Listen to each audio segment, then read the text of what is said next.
All right, so we'll say good morning. Today's daf is Kuf Tes Zayin, and we're actually going to pick up on the last line of Kuf Tes Vav. So today's daf is 116. We're going to pick up on the last page of 115.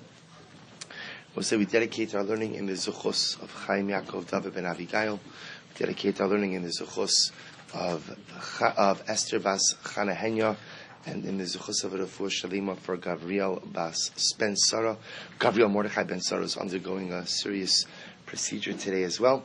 We hope that in the merit of our Talmud Torah, Kol Cholei Yisrael will experience an enduring and ongoing refuah. So we'll say, so let's begin. So remember, we left off yesterday with the really fascinating discussion between Rabbi Yochanan ben Zakkai and the Tzduki, specifically about the ability for the granddaughter to inherit alongside a daughter. Remember the case that we left off with yesterday. Yaakov dies, leaves, or I should say it differently. Yaakov has two children, Reuven and Dinah. And what happens? Reuven and Dinah. And what occurs? Reuven predeceases his father, but leaves behind a daughter, Sarah, we'll call her. So then at that point in time, Yaakov dies.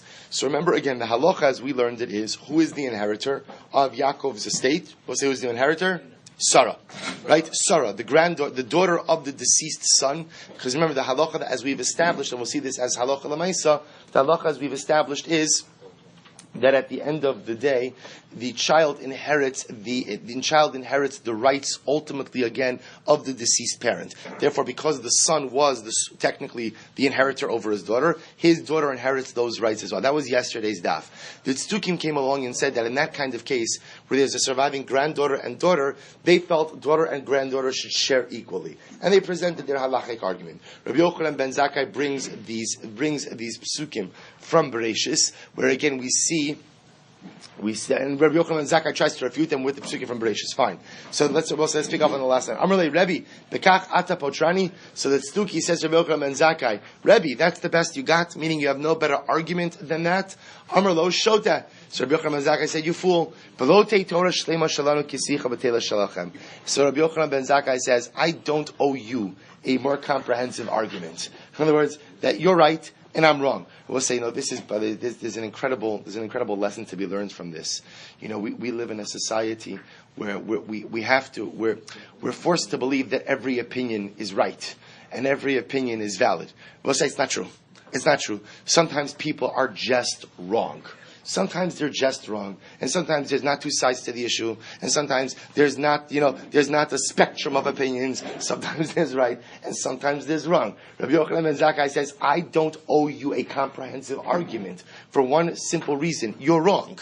You're wrong, because your entire argument is based on a flawed theology that you don't dash and dash about that, but yet, nevertheless, Rabbi Yochanan ben Zakkai says, but you want something more? I'll give you something more. He says, Ma lebas beno, sheken yafa Sibosai granddaughter has a certain power in that she inherits even when there are brothers.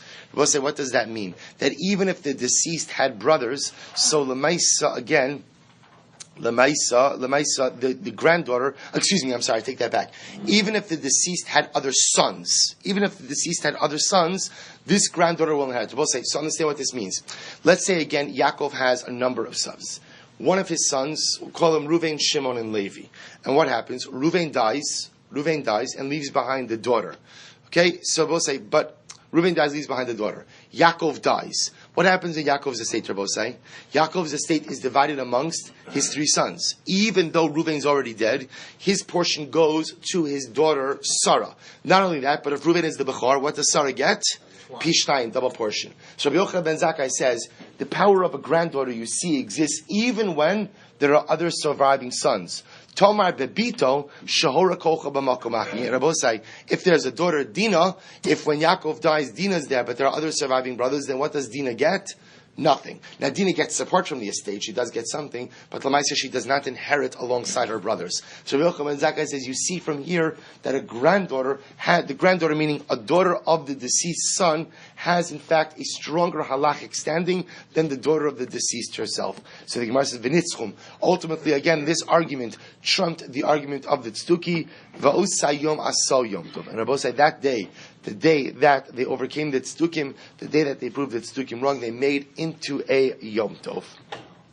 So it's like, so quite beautiful. So, and again, that day was the 24th day of Teves. They overruled the ruling of the Tzedukim, was a Yom Tov. Fine. So we'll say, you understand why is it such a Yom Tov? Meaning they must have many of these battles like the Tzedukim.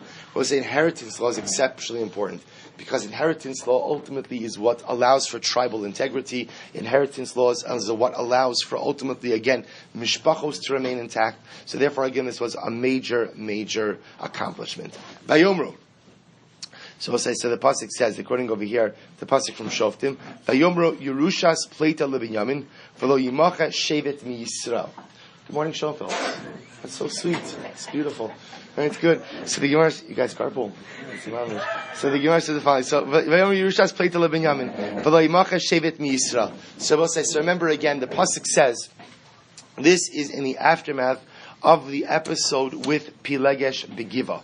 So we'll remember again, very quickly, the episode of Pilegesh Begiva was that a man from Shevet Binyamin got into a fight. I should say differently. A man got into a fight with Pilegesh, his concubine. He kicked her out of the house.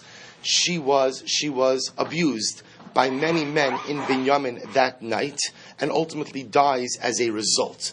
Her husband cuts up her body into 12 pieces, sends it to the various Shvatim Klal Yisrael, says, look what happened to my Pilegesh, and the Shvatim go to war against Binyamin. They virtually wipe out Shevet Binyamin with the exception of 600 men. The Shevet is virtually wiped out. So they did something very interesting. Vayomer Yerushas Pleita LeBinyamin V'lo Yimacha Shevet Mi Yisrael. Look at the Rashbam for just a moment.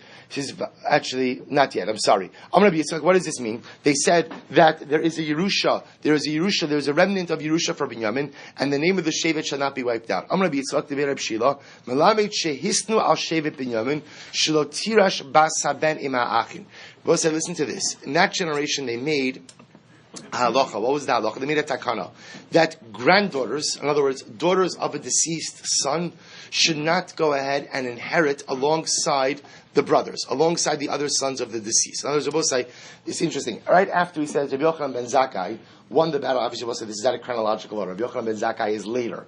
Right? But we just finished the story. Rabbi Yochanan ben Zakkai won the battle against the Tzedukim to make sure that a granddaughter, in fact, the daughter of the son, inherits alongside the other sons of the deceased. Here they made a takana in the aftermath of Pilegesh Begiva, that the granddaughter, the daughters of the son, should not inherit. Now we'll say, what were they worried about? What were the rabbis that generation worried about? Look at the Rashbam for just a moment. Shel tirash ben abasim ha'achin, shel ben ela ha'achin yarshin kol nichse ha'av.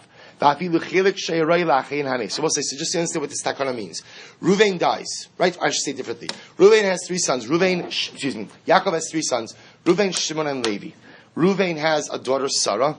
Ruvain predeceases his father. Yaakov dies. What happens, Rabbi say? What happens? So now on a technical Yerusha level, what occurs? Sarah inherits her father's one of the brachas, Ruvain's portion. They made a takana now that in Shevet Binyamin that halacha does not apply. And a granddaughter will not inherit, the daughter of the deceased son will not inherit, rather, the surviving brothers inherit the entire estate.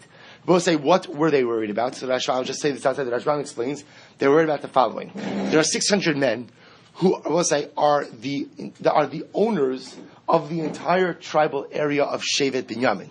Which I will say, that means there's each one of these people has huge amounts of land. Huge amounts of land. What were they concerned about? They were concerned about, Rabosai, that if a granddaughter inherits, and what? Marries out of the tribe, then what happens? A huge swath of land of Shevet Binyamin goes with her. Now I know what you're thinking, but that could happen anyway. How could it happen? If the deceased leaves behind a daughter. I mean, think about granddaughter for just a moment. Yaakov is from Shevet Binyamin. He leaves behind 3 sons, right? He leaves behind the sole daughter. So again, if she inherits and marries out, it also transfers a huge swath of land. So the Rashbam says, that far, Chazal were not willing to go. That far, the rabbis of the generation were not willing to go. If there was a sole daughter, they were not going to limit her inheritance. They only limited the case of the granddaughter in order to maintain some level of tribal integrity. Specifically, in order to safeguard Shevet Binyamin. Because I will say, if you have 600 people who own an entire tribal area, one person walks away with an incredible amount of land, one granddaughter who inherits a portion of her deceased father marries out of the tribe.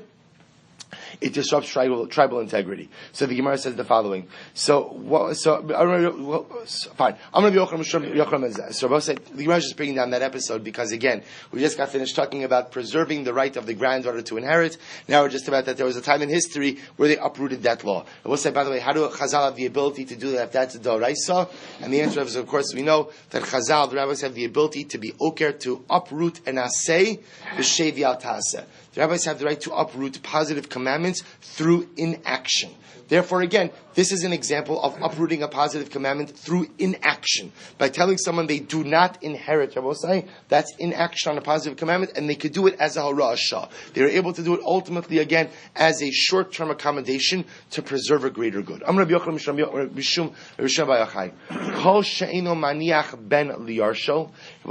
does not leave behind a son to inherit him, HaKadosh Baruch Hu malei alav evra. HaKadosh Baruch Hu, now what does this mean? Malei alav evra. Take a look at the Rashbam, first wide line. Malei alav evra, perish beinu chanano, kilomar soneoso. If a person goes ahead and leaves this world and they do not believe behind a son, that is a sign of divine displeasure. Ksif hacha, where do we know this from? Ksif hacha, it says over here, va'avartem es nachalaso. You will go ahead and move his portion. So we'll say the lashon is va'avartem es nachalaso libito. You will move his portion ultimately again to his daughter. This time if there is no son, you move it to the daughter. Ksif hasam yom evra hayom hahu. That ultimately again we'll say see the lashon of evra means anger. It's a day of divine wrath this particular day. So we'll say ultimately again, what does this mean? What this means is that what a person, Rav Shamshon Raphael Hirsch brings down this idea. He says, why is it that people have children? Why is it that people want some? So there's many different reasons, but on a basic level, Rav Hirsch desires that what we want most in life is immortality. That's what we want most in life. When you recognize that immortality is not in the cards, that it's not to be had, the next best thing is children. Because children, at least, is something that you leave behind in this world when you are no longer here. Therefore, the Gemara is saying over here, to leave this world and not leave behind children, ultimately, again, is a hole in existence. Now, the beautiful part is we have many other ma'amarei Chazal that also bring down the yesod that children need not be your biological children. So we'll say, what does that mean? A person has talmidim, a person has students, a person has people that they impacted, a person made a difference in the lives of others. That's also begeder children. What the Gemara is really saying, the Ben Yoyada brings this down. The Gemara is saying that what does it mean when a person leaves this? See, well, even if you think about this, Kol Shem Maniach Ben Liyarsha Kadosh Baruch Hu Malav Evra. You know, if I leave this world without a son, so again, it's not my fault. Meaning, let's say I have 15 daughters, Baruch Hashem. You know, I mean, what I can't control. I can't control ultimately again the nature of my children. That's like period of Arivia. We'll say the mitzvah is to try to have children. Again, the mitzvah is not the actually having children. That I can't control that process at the end of the day. We'll say what it really means at the end of the day is that a person leaves this world and they've had no impact. A person leaves this world and they've only lived for themselves. A person leaves themselves when they don't leave behind the son. Meaning they don't leave behind any trace of their existence. They don't leave the world any better than when they entered. Malei alav evra. The Rebbe Shalom is filled with such anger over a person. I put you in this world to affect so much change. I put you in this world to do so many good things, and you left without doing anything. There's divine displeasure. So the Gemara goes weiter. The Gemara says, so the Gemara says, Asher ein chalifos lamo v'lo yiru elokim. So again, the pasuk over here, the Gemara is quoting from the pasuk from Tehillim, Asher ein chalifos lamo v'lo yiru elokim. So if you look at the Rashbam says, Chalifos, chalipin memale makomo. He who does not go ahead and leave behind someone to be memale his makom, to fill his place, v'lo yiru elokim. He does not fear God. What does this mean? Rabbi Yochanan Rabbi Yeshua ben Levi, Chad amar kol she'ino maniach ben. So we'll say one of them said it means when you leave this world, you have to leave a mamala makom. When you leave this world, you have to leave someone to take your place. And if you don't leave someone to take your place again, there's divine anger over that. We'll say, what does it mean someone to take my place? A ben, a son. I leave behind the son to be mamala my makom in this world. The chadamar kol she'ino maniach talmid. Others said, no, it doesn't mean the son means a talmid. It will say I have to leave behind someone ultimately again who I have had a roshaman, who I have had an impact on, who is going to continue my teachings, continue my legacy. To stay Rabbi Yochanan Damar, we'll say first wide line, Kuf Tazayin Amud Aleph. To stay Rabbi Yochanan Damar talmid. So it appears to be that's Rabbi Yochanan who says that it means a talmid. Dom Rabbi Yochanan din garmei da asira beer. Rabbi Yochanan, again, we've learned this actually, this Gemara before. Rabbi Yochanan had 10 sons, and they all passed away. They all predeceased him. And Rabbi Yochanan used to walk around with one of the bone fragments of his last son who passed away, and he would be Menachem Avol. Whenever he would go to comfort mourners, he would always take that bone fragment. So we'll say, why would he take the bone fragment? The Maharal is a beautiful idea. The Maharal says he would show the mourners that as catastrophic as loss is, there is always the ability to rebound. It's never the same, and it's never, again, the same type of life. It's never the same approach, but you'll make it through this. So Rabbi Yochanan used to walk around again with the I've lost 10 children, Rabbi Yochanan would say, and I'm here, and I'm standing, and I'm sitting before you, not to tell you everything is going to be okay, because not everything is always okay, but at the end I'm going to tell you that you have the strength to be able to weather this storm. So I will say, Rabbi Yochanan apparently did not leave behind the son. Therefore, Rabbi Yochanan, when he speaks about a Mamal Makom, must be talking about a Talmud. Rabbi Yochanan did leave behind many Talmidim. Tisayim Rabbi Yochanan Damar Talmud. So I will say, you're right, it must be Rabbi Yochanan who says that when the pasuk says, Asher ein chalifos lamo v'lo yoro likim, that a person has to leave a chalipin, a person has to leave a Mamal Makom, that's referring to a student. We'll say second one, that Rabbi Yochanan Amar Talmud, Rabbi Shimon Levi Amar Ben. So the fact that Rabbi Yochanan says that it's a Talmud, that it's referring to a student, that must mean that Rabbi Yoshua ben Levi says that it's a son.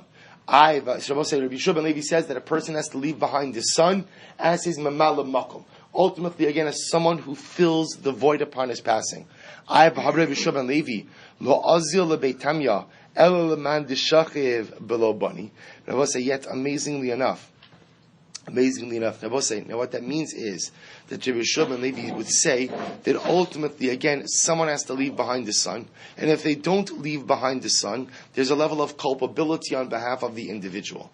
But is that true? Rabbi Yoshua ben Levi would only go to pay Shiva visits, lo azil beitamya ela leman deshachiv below bani, to someone ultimately, again, who died without sons. Now, Rabbi Yoshua ben Levi, his heart used to break even more for someone who died without children. So the fact, ultimately, again, that he's going to be Menachem Avol for someone who died without children indicates to us that he did not hold that person with any level of culpability or liability. Dichsiv, Bacho, quoting over here from the pasuk from Yirmiyah, he says, B'chu Bacho laholech ki lo yashuv od v'ra eretz moladato. Literally cry over the one who has left. V'am Rabbi Yehuda Amarav laholech. What does it mean to the one who has left?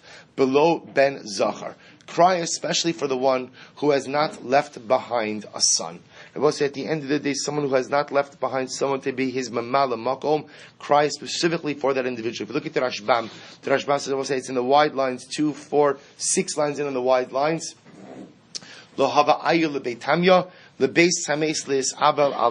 So ultimately, again, he would go specifically again to the Beis Avel for someone who did not leave behind the son. Fine. So let's go back to the Gemara. Rather,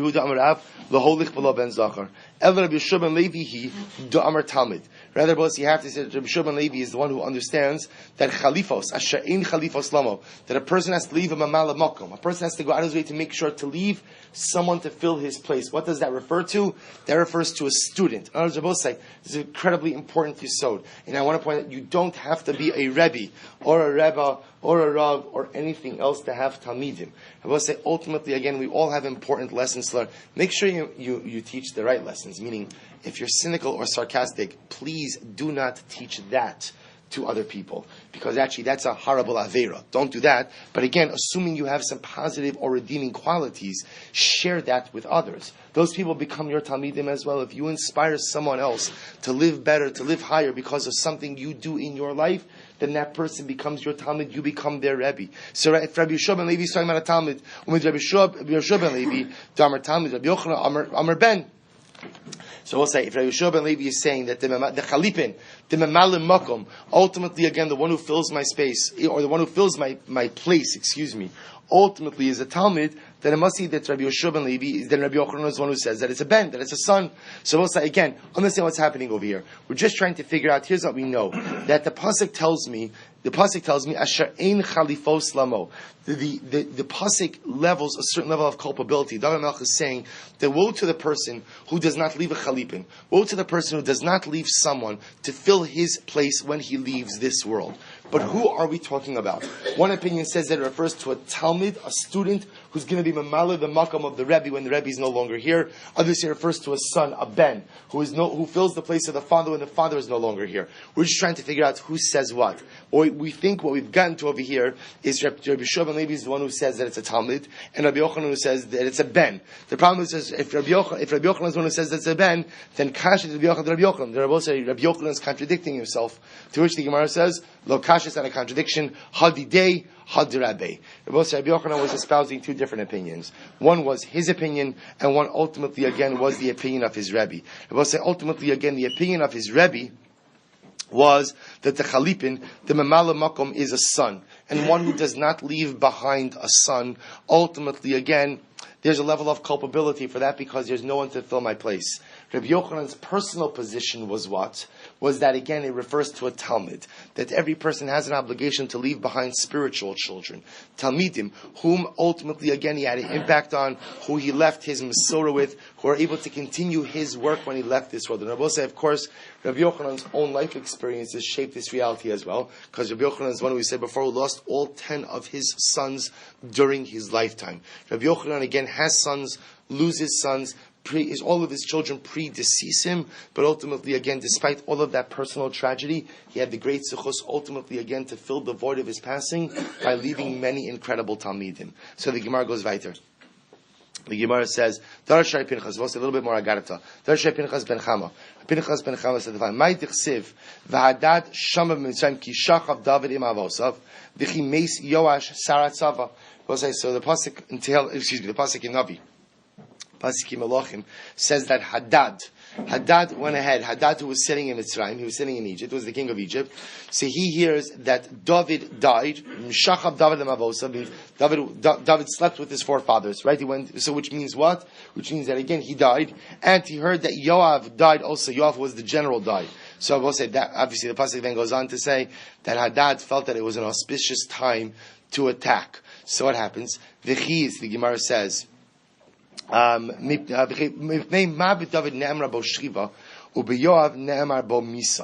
say the Gemara notes the interesting difference in verbiage. Why is it that now Pasuk is saying what? David died, Yoav died. But yet, why David's death, what does it say? Shachavim avosav. Literally again he slept along with his forefathers, and by Yoav it says mace. Why the difference? So the Gemara says, David sheniach ben Ne'em Rabo Shchiva. So we'll say David who left behind a son, he used lashon of Shchiva. We'll say, so Shchiva means death, but it means almost like a tranquil death. The death of David HaMelech was more tranquil. Why? Because he left behind the son who was going to be Mamala his makom. Yoav, Shaloh Niach ben, Yoav who did not leave behind his son, Ne'em Rabo Misa. The said the Torah used, the Navi used lashon of Misa. Misa also means death, but apparently it means a more traumatic death. Yoav lo hiniach ben. What are you talking about? Yoav didn't leave behind his son. The pasuk says, "Bibnei Yoav Ovadja ben Yechiel." It's not true. Yoav left behind his son as well. Elo David sheniach ben Kamoso ne'em Rabo Shchiva. Yoav shelo hiniach ben Kamoso ne'em Rabo Misa. Rather, Rabbi say, here's the difference. David left behind a son who was righteous like him, and therefore the Navi uses the more tranquil lashon ultimately of Shchiva. Yoav ultimately again, who did not leave behind a son like him, the pasuk uses the lashon of Misa and not Shchiva. So Yaakov Lamei, same idea. Darsha Pinchas ben Chama. So we'll say again, incredible Gemara. The idea is, we'll say, obviously, we can't control if we have sons, if we don't have sons. But at the end of the day, everyone controls the ability to be a mashpia. Everyone controls the ability to have a positive impact on someone. And the most important thing is to know that when we leave this world, whenever that may be, that we have a positive impact on someone, and that ultimately, again, we've taught someone something. That we've left some kind of positive impact on those. Those people become our children. Those people become our talmidim. Darsha Pinchas ben Chama. Kasha, so we'll say, this is just a series of teachings now, just because we quoted Rabbi Pinchas ben Chama before. So Darsha Pinchas ben Chama. Kasha nios b'soch beiso, shal adam yoser mechamishim akos. So we'll say an incredible Gemara. Poverty is more difficult inside the home of a person, more than 50 lashes. Shene Emar, because we'll say the pasuk says, quoting over here from the pasuk from Eov, the pasuk says, Chanuni atem re'ai, Kiyad Eloka Nagabi. So this is Eov talking to his friends. Chanuni, Chanuni Gatem Re'ai. Have compassion on me. Have compassion on my friends, because the hand of God has outstretched against me. His friends say back to him, Hishamar al tefen el avon, ki al zeh bacharta me'oni. And his friends say to him, to Eov, well, you know what? At least you're not poor. At least you're not poor. Which Shabbos is an incredible discussion they're having over here. They're saying, be careful, Eov, about what you complain about, because at least you're not poor. I will say, it's an incredible yisod. You know, sometimes when a person encounters financial stress, so often the response to that person is, well, what? At least you have your health, right? So I will say, you know, having your health is wonderful, but the bank doesn't accept health as payment, right? The supermarket doesn't accept health as payment, right? You can't clothe your children with your health. The Gemara is telling us an incredible yisod, that when a person has financial difficulties, that sends ripple effects throughout the entire home. That could be one of the most, it sounds like a strange thing, but it can be one of the most catastrophic realities that a mishpacha, that an individual has to go out and contend with. And yes, although many other wonderful things may be intact, it's just a matter of time until those financial problems go ahead and whittle away at the other life brachos as well. It's an incredible Gemara. That's like kasha only b'so beiso shel adam. So it's amazing. Eov, who's Eov? Eov is a man who lost everything. And what do his friends tell him? What do his friends tell him? At least you can pay your bills. At least you can pay your bills. Don't underestimate the power of being financially solvent. I'm not minimizing any of your other brachas, but at least again you don't have the financial stress in your household. Incredible. Darsha Pinchas ben Chama. We'll say Pinchas ben Chama said the following: Kol sheyesh lechol b'soch beiso. We'll say whoever has someone who is ill, who is sick in his home, yelech eitzel chacham v'yivakesh lav rachamim. He should go to a chacham. You should go to a chacham and ask the chacham to daven on behalf of the sick person. Shnei emar, chamas melech malach emaves v'yishchacham yichaprenu. Ultimately, again, the wrath of the king manifests in malach emaves, angels of death. V'yishchacham, bless you, and yishchacham yichaprenu. Only a wise man could provide atonement. So we'll say an incredible Gemara, that if a person has a chola, they should go to a chacham, and ultimately again, v'yivakish alav rachamim. So we'll say, I'll just share with you, we don't really have a lot of time, went too long on Gan Amuna, but I'll just tell you something very interesting with this. First of all, again, what does it mean a chacham? It doesn't say it's tzaddik, if you know this. It doesn't say it's tzaddik. Rather, it says a chacham. So we'll say, what's the pshat with the chacham? So we'll say, again, the Nemuki Yosef brings down an incredible idea. Chacham means a Talmud Chacham, which I will say means that when a person is ill, the best Yeshua a person can provide is Talmud Torah. It's Talmud Torah. So ultimately, again, make sure someone's learning on behalf of that chola. Make sure someone's ultimately, again, devoting their Torah on behalf of that person. That's what it means, Yelech Eitzel Chacham. But so alternatively, what it also means is the following, and this segues back ultimately, again, to what we learned in Gan Amunah. I will say, Yelech Eitzel Chacham also means that at the end of the day, I will say, things in life are not random. Things in life are not, as we just learned this in Gan Amunah, things in life are not random. And when difficulty happens, when there's holy, when there's sickness, when there's adversity, I will say this is for anything in life. Yelech Eitzel Chacham. A person has to go to a Talmud Chacham, and a person has to ask a Talmud Chacham, not just to daven for them. The truth is, you could daven on your own behalf. You need instruction. What do I do with these circumstances? What do I do with this matzav? I will say, let's be clear, no one has the answers as to the why. But you sometimes go to a Talmud Chacham, to someone who has wisdom, to ask, bless you, the what. What should I do with these circumstances? I am beset by these tumultuous circumstances. What should I do? How should I navigate? What should I do? Like, what doctor should I see? Or how do I find a job? Or how do I get back on my feet? What's the message from the Ribbon Shalom? What should I do with this? How do I grow from these particular circumstances? That ultimately says the Ben Yoda and the Maharal and others. That's in Yelech Eitzel Chacham. I will say sometimes the challenges in life are incredible opportunities for growth and self-development. But I have to seek out the wisdom, because sometimes if I'm the one struggling, it's hard to see the forest from the trees. But I have to go and I have to ask, what do I take from these circumstances? How should I grow? Yelech Eitzel Chacham, someone who you believe has some level of life wisdom, and ask them to help you to extract the meaning from these circumstances and to figure out how to evolve from these circumstances. Incredibly, so if I have time at the end, I'll tell you a beautiful, magnificent Rav Moshe. But let's finish. So the Gemara goes weiter. The Gemara goes weiter. So we'll say, back to the Gemara. So remember again, this is the klal we learned in the Mishnah, that we'll say anyone who is in line to inherit, not only does he inherit, but his offspring inherit his inheritance position as well. So we saw again, Yaakov has two sons, Reuven and Shimon. So what happens? Reuven dies, Reuven has a daughter, Sarah. Sarah inherits her father Reuven's portion for inheritance. So, Avia Av, Kigon Avram B'Yishmael B'Nichse Esav Ezem and Kodin. Supposed to listen to this Shaila. So, what happens if you have to have a following situation? Let's say a person dies, and the surviving relatives are the grandfather and the brother of the deceased. For example, he says, Kigon Avram B'Yishmael B'Nichse Esav. So, we'll say, what's the case over here? Esav dies. And here are the two surviving relatives. Yishmael. We'll say, who's Yishmael? Yishmael is Esav's father's uncle. So you have Yishmael, which is the uncle of the deceased and the grandfather of the deceased.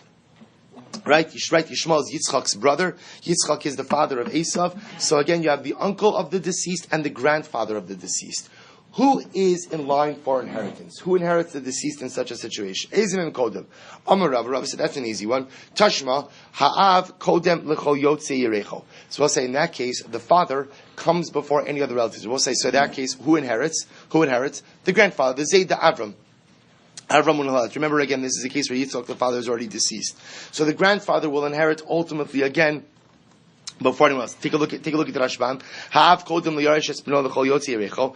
Nimsa Avram yoresh es Yitzchak mikamei Yishmael. So we'll say in that case again, the grandfather of the deceased will inherit before the uncle of the deceased. Rami Bar Chama. So we'll say Amud Beis. Rami Bar Chama.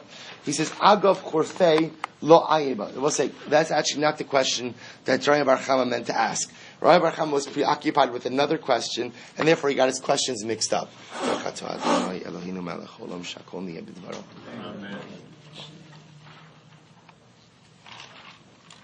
What did Rami Bar Chama mean to ask? Agav Chorfei lo ayimbe. So what did he mean to ask? He meant to ask the following question. Boy Rami Bar Chama, Avi ha'av ve'echov. So we'll say ultimately again, what if you have the following situation? The father of the father and brothers. Kigon, Avram v'Yakov v'nichse Esav, Esav mehen kodem. We'll say the question he meant to ask was the following. Esav dies. They're both saying that this case presupposes that Yitzchak died as well. Because if Yitzchak was alive, then what? We've already established that a father inherits. So we'll say, here's the question. Esav dies, and there are two surviving relatives. Who are they? Yaakov, his brother, and Avraham, his grandfather. So in a case like this, where the two closest surviving relatives are a brother of the deceased and a grandfather of the deceased, Eza mehen kodem. They both say, who takes precedence in inheritance? They both say, now understand, let's just frame this for just a moment. If let's say the two surviving relatives were the father of the deceased, let's say it was Yitzchak and Yaakov, father of the deceased brother, who inherits? Father. Right? And that everyone agrees with. So now the twist that Rami Bar Chama is bringing down is, what happens if it's not the father, but instead what? It's the Zayd, it's the grandfather. So if there's a grandfather and a surviving brother, who inherits the deceased? So says the Gemara, Amar Rava Tashma. Rava said, Ha'av kodem l'chol yotzei yirecho. So again, Rava said, well, it's from the Mishnah. What did the Mishnah say? A father ultimately, again, precedes all other relatives. I will say, when we say a father precedes all the relatives, what that essentially means is the following.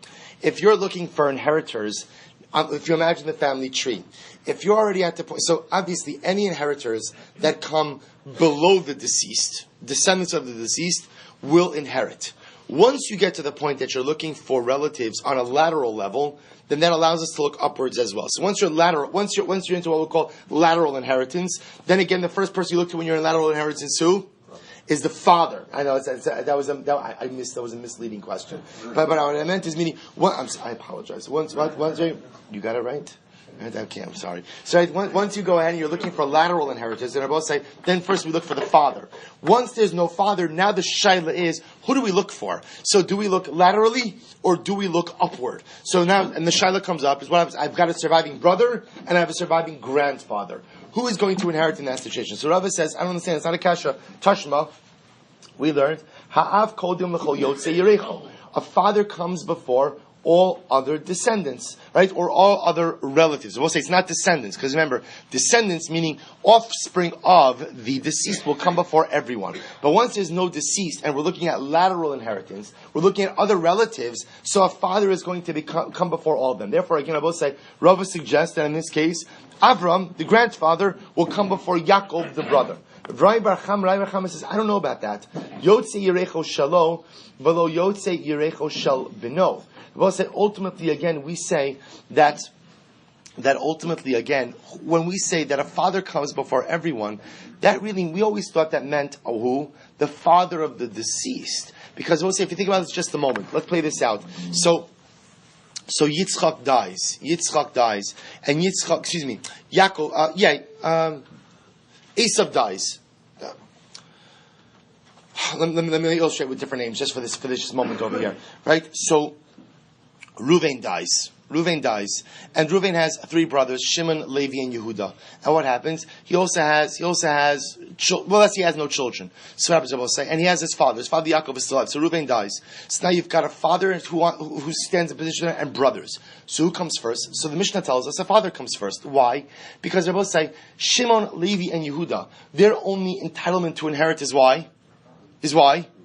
Because they're brothers of the deceased. Why are they brothers of the deceased?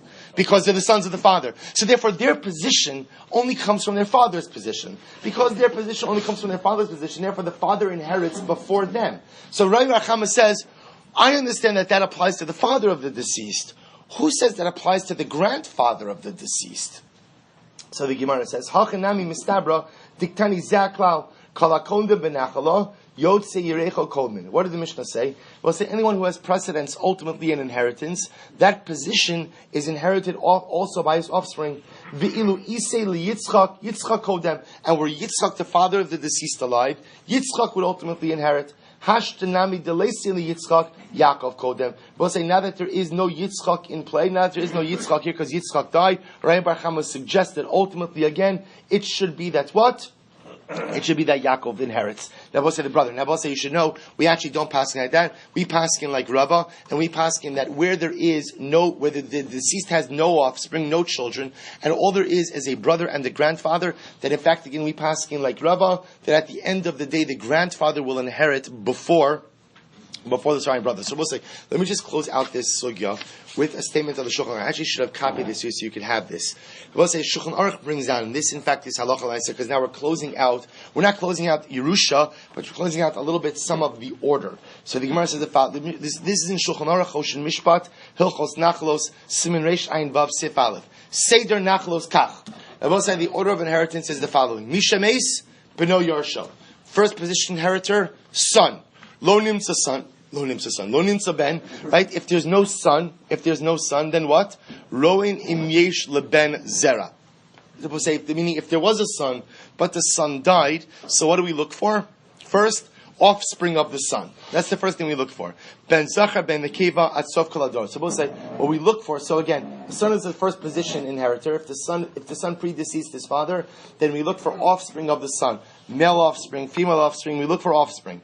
Omi b'kol v'yar shakol. So we'll say, let's say now the son predeceased the father, and there's no descendants from the son, or for that matter, there was no son at all. Im yesh lo bas tirashenu.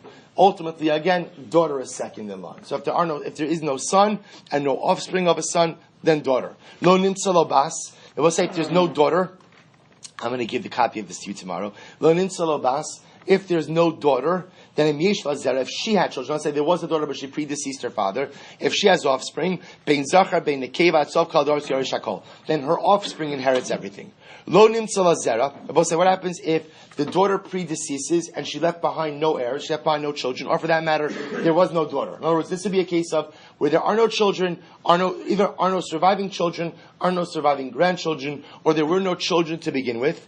Taxer hayirusha la'aviv shalmeis. Then Rabbi say inheritance goes to the father. So again, you see over here, we do not go laterally, we go up in the family tree. So then we give the Yerusha of the deceased to his father. Then ein aviv kayam. What happens if the father is not alive? Then who gets the Yerusha? Tachzor lezaro shem achi hames. Then Rabbi say this is interesting. If the father died already, so there's no father to inherit the son, then essentially the sons inherit the rights of their father. Then the Yerusha comes back down to who? Who? The brothers of the deceased. So it's only if there's no father does the Yerusha go back down to the brothers. Im lo'ach, Yerusha calls, if there's a surviving brother, the brother inherits the estate. Now, I will say, interestingly enough, the way the Shulchan Aruch frames it is that Lamaisa, the sons are inheriting the portion of the father. Lo nimtza lo'ach, I will say, what happens if there's no brothers? So now, I will say, at this point in time, there's no children, there's no grandchildren, there's no father, there are no brothers. So who gets the Yerusha? Lo nimtza lo'ach, im hiniach zera atzov kaladoros, omeid bimkomo liyoresh. So we'll say, ultimately again, if you look for the closest surviving male relative. You look for the closest surviving male relative. Lo nimtza lo'ach v'lo zarim. So we'll say, ultimately, I'm sorry, let me take that back. What we then look for are the offspring of the brothers. Okay? Just follow this. In case if there's no brother, we'll look for the offspring of the brother. Lo nimtza lo'ach v'lo zarim. What happens if there's no brother and there's no offspring from the brother? Tachser hayirusha la'achos hames atzav kaladoros. You give it to the sister of the deceased. What happens if lo nimtza lo achos v'lo zara mimenu? So we'll say, what happens again if there's no offspring of the mace? If there's no sister, then I will say, interesting. We're going to say this is machlokes. Tachser hayirusha lo abi aviv shames. Then it goes back to the grandfather. So we'll say the way the Shulchan Aruch is paskening, and we're going to see others who disagree with this. That's why I told you that halacha is like Rava, but you'll ignore that for now. Shulchan Aruch paskins that when does Yerusha go to the grandfather? Only after you've exhausted the possibilities for lateral inheritance. So only again, there's no siblings, there are no siblings, there's no offspring from siblings, then you go back up to grandparents. V'meino kayom, I will say, if there's no grandfather alive, chozel zaro shem achi avi hames. So ultimately again, you look for descendants of the grandfather. So we'll say again, so this keeps on playing out further and further and further, but for our purposes, the basic order, I will say, is children. In the absence of children, if the children predeceased their children, then ultimately again, grandchildren. No grandchildren goes to the father of the deceased. No father, siblings of the deceased, and that fans out, right? That spreads out, right? First brothers and their offspring, then sisters and her offspring, and only again once you've exhausted all those possibilities for lateral inheritance, then ultimately again we look for the grandfather. All right, so we'll stop over here. We'll pick up Amirat Hashem at the Mishnah tomorrow. Rav Moshe, I have to save it for a different time.